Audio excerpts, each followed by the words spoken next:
Mahar cartoon TV. Hello दोस्तों, आज मैं आपको सुनाने जा रही हूँ पंचतंत्र की एक और नई कहानी, जिसका नाम है चालू लोमड़ी। किसी गांव में विजय नाम का एक किसान रहता था। विजय के पास एक घोड़ा था जो काफी बूढ़ा हो गया था। घोड़ा कई वर्षों से किसान के पास था। घोड़े की जवानी के दिनों में किसान ने उससे खूब काम लिया था, लेकिन अब घोड़े के असमर्थ होने की वजह से वह उसे घर से निकालना चाह रहा था।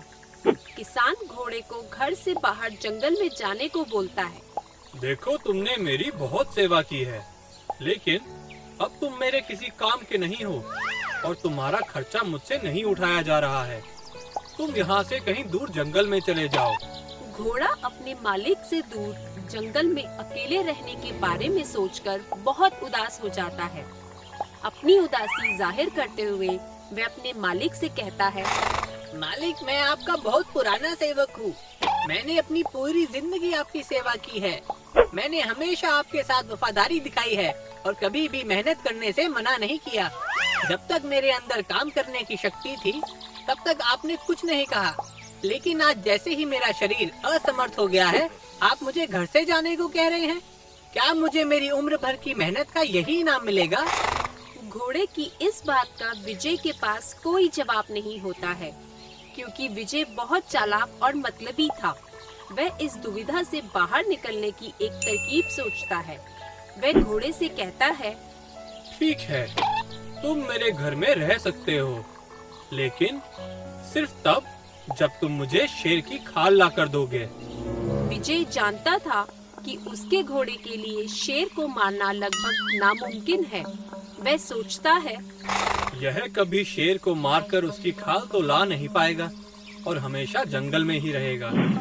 अगर यह शेर की खाल ले भी आता है, तो मैं उसे बेचकर इतना धन तो कमा ही लूंगा कि इसका खर्चा निकल जाए। किसान की बात सुनकर घोड़े के पास जंगल में जाने के सिवा कोई चारा नहीं बचता और वह जंगल के लिए निकल जाता है। जंगल में पहुंचने की कुछ देर बाद घोड़े को एक लोमड़ी मिलती है। लोमड़ी बहुत ही बुद्धिमान थी और अपने स्वभाव के विपरीत बहुत दयालु थी। वह घोड़े को ध्यान से देखती है और उसे घोड़ा बहुत परेशान नजर आता है। वह घोड़े से पूछती है, घोड़े चाचा, तुम इतने परेशान क्यों हो? घोड़ा लोमड़ी को सारी आप बीती सुनाता है। घोड़े की बात सुनकर लोमड़ी को बहुत दुख होता है। लोमड़ी जंगल में एक ऐसे शेर के बारे में जानती थी जो बहुत ही क्रूर था और जिससे जंगल के सभी जानवर आतंकित रहते थे। वह शेर बिना किसी बात के जानवरों को मारकर अपना शिकार बनाता था। लोमड़ी घोड़े से कहती है, तुम्हारे साथ बहुत बुरा हुआ चाचा। कोई बात नहीं, शेर को मारने में मैं तुम्हारी मदद करूंगी। लोमड़ी घोड़े की सहायता करने के लिए तैयार हो जाती है। फिर वह घोड़े से कहती है, घोड़े चाचा, इस जंगल में एक दुष्ट शेर रहता है, जिसे मारकर हम दोनों का फायदा हो सकता है। आप यहाँ लेट जाओ और नाटक करो जैसे कि आप मर गए हो। ठीक है, जैसा तुम कहो। घोड़ा लोमड़ी पर विश्वास करके लोमड़ी की बात मानता है और जमीन पर ऐसे लेट जाता है जैसे कि वह मर गया हो। फिर लोमड़ी जंगल में उसी शेर के पास जाती है और उससे कहती है, महाराज, मैं आपके लिए एक अच्छी खबर लेकर आई हूँ। कैसी खबर? यहाँ से कुछ दूरी पर एक तंदुरुस्त घोड़ा मरा पड़ा है। उसका मांस बहुत ही स्वादिष्ट लग रहा है। इससे पहले कि कोई और जानवर उस घोड़े को अपना भोजन बनाए, आप उसे खा लीजिए। शेर लोमड़ी के झांसे में आ जाता है और उसके साथ घोड़े को खाने चल पड़ता है। शेर उसी जगह पहुंच जाता है जहां घोड़ा जमीन पर मरने का नाटक कर रहा था। लोमड़ी शेर से कहती है, महाराज, हमें इस घोड़े को झाड़ियों के पीछे ले जाना चाहिए। वहाँ पर हम इसे आराम से खा सकते हैं। शेर लोमड़ी से पूछता है, हम इसे झाड़ियों के पीछे कैसे ले जाएंगे? महाराज, मैं आपकी पूंछ उस घोड़े की पूंछ के साथ बांध देती हूँ। आप इसे घसीट कर झाड़ियों के पीछे ले जाइएगा। लोमड़ी घोड़े की पूंछ को शेर की पूंछ के साथ बांधने के बजाय फटाफट शेर की टांग के साथ बांध देती है। फिर वह घोड़े से कहती है, घोड़े चाचा फटाफट भागो। घोड़ा तेजी से भागना शुरू कर देता है। सब कुछ इतना अचानक से होता है कि शेर खुद को संभाल नहीं पाता।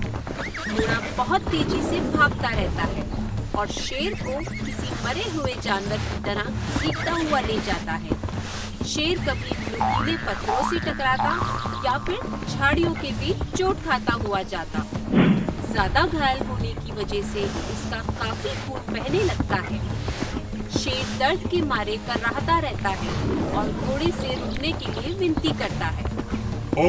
मर गया, रुक जाओ। घोड़ा तेजी से भागता रहता है। आखिरकार शेर हिम्मत हार जाता है और ज्यादा खून बह जाने की वजह से मर जाता है। घोड़ा भागता हुआ जंगल के बाहर अपने मालिक के पास जाता है।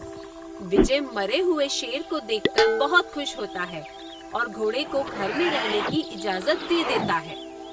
तो बच्चों, इस कहानी से हमें ये शिक्षा मिलती है कि हमें कभी भी किसी की क्षमता पर संदेह नहीं करना चाहिए और जीवन में कभी भी हार नहीं माननी चाहिए।